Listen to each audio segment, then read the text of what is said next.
I would just like to welcome to the Federation Chamber former Senator Janet Rice, Mr Karma Singhi, representative of His Holiness the Dalai Lama in Australia, and members of the Australian Tibetan Council. Welcome to the Federation Chamber. I call the clerk.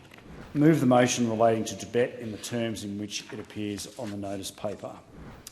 Madam Deputy Speaker, I move this motion as it appears on the notice paper because I am so proud to do so as a part of a bipartisan show of support alongside the member for Lyons and alongside the member for Macquarie and the member for Fraser. I've been here for 8 years, same as the member for Macquarie, and I don't think I've ever seen this before, where a motion has been moved in this place with bipartisan support. You might ask why I'm here talking about Tibetans when there are so many other issues affecting Australian families. I'm very lucky, as the member for Fisher, to represent some wonderful people from all corners of the world. We are home to the Shenrazig Institute, a home for Tibetan Buddhists, monks, nuns, students and interested travellers alike.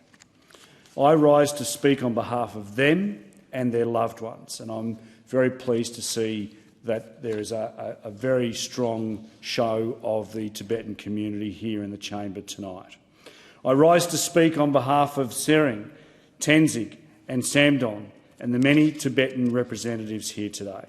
And I rise to speak because I can't stay silent. Every single day, the number of victims of the Chinese Communist regime grows. And for 7 decades, the people of Tibet, including Tibetan Buddhists, have borne the brunt of the most barbaric oppression and forced into boarding schools, which strip them of their cultural, religious and ethnic identity. They are taught that Tibet has long been part of China and reject China's brutal takeover in the 1950s. This systematic cultural assimilation seeks to crush Tibetans' identity, their culture and their religion. We see people of faith, democracy activists and minority groups forced into labour camps where they are beaten, tortured and enslaved. And now, while the CCP seeks to crush Tibetan identity and aspiration, we see the most basic tenets of the Tibetan Buddhist faith under fire. That includes Tibetans' right to political and religious self-determination when it comes to selecting the eventual successor of His Holiness the 14th Dalai Lama. You see, Madam Deputy Speaker, the Chinese Communist Party are not content in just simply trying to wipe the culture of Tibet and Tibetans, but they also want to remove their religious background. The CCP want to control who will become the successor to the Dalai Lama. And we, as a strong democracy, and I am so incredibly proud to be standing here tonight, that there is bipartisan support on this.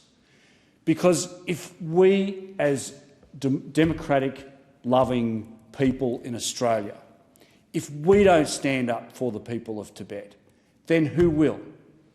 And if we don't stand up for them tonight, then when will that happen? We cannot allow a whole group of people to lose their culture, their religion and their identity. That cannot happen on our watch. We must not shy away from calling out the Chinese Communist Party tonight. We must speak up on behalf of the people of Tibet and the growing number of victims of the CCP. So it is incredibly important, and I'm so pleased that the member for Macquarie and Fraser and Lyons will also speak on this issue.